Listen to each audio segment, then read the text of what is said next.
Hello and thanks for watching another getSoapy 2-minute tour. Today we're looking at how you schedule work, how you can keep track of which jobs are due, and on our basic plan and above, how Rounds can help you do that. Let's put 2 minutes on the clock and get started.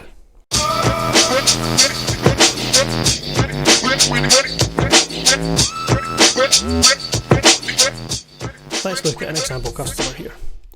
Johnny, my customer, gets his windows cleaned every 4 weeks.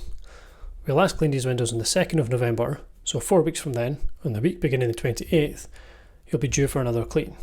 If we look at his job in that week, it'll have the status of due, but it's not going to be automatically scheduled for any particular day.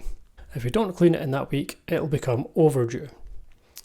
If we look at the list of jobs, we'll see it near the top because it's due, but there's some scheduled jobs, there's some overdue jobs above it. Now, when I'm planning my work, I just start at the top of this list with the most important jobs. If I want, when I schedule them, the customer can be automatically sent a message. When I've completed the job and mark it as done, their balance will be deducted, they'll be sent an invoice, and if they've set up direct debits or card payments, they can be automatically charged. That's fine for individual jobs, but most window cleaners work in rounds, and rounds basically let us do that, but for groups of jobs at a time to make it easier. As you can see, I've got a round here with 12 jobs which are all late.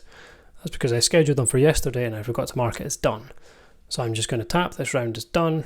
All these customers have just been sent an invoice automatically, and if they've got direct debit set up or card payment saved, they'll automatically be charged.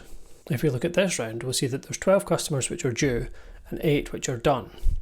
This is because there's 12 customers on a 4-week schedule and there's 8 customers on an 8-week schedule. Those on the 8-week schedule aren't due for another 4 weeks. This isn't a problem. If we pick a date and schedule this round, the 12 customers which were due will be sent an email or an SMS letting them know to expect me, and the 8 customers which had a job status of done, nothing will happen with them until they become due in another 4 weeks. That's a really quick overview of how getSoapy can help you manage and organise your work and how it can make your life easier. Thanks for watching, give us a like or a follow or something so you don't miss the next one. Check the description for a free trial. Have a good one.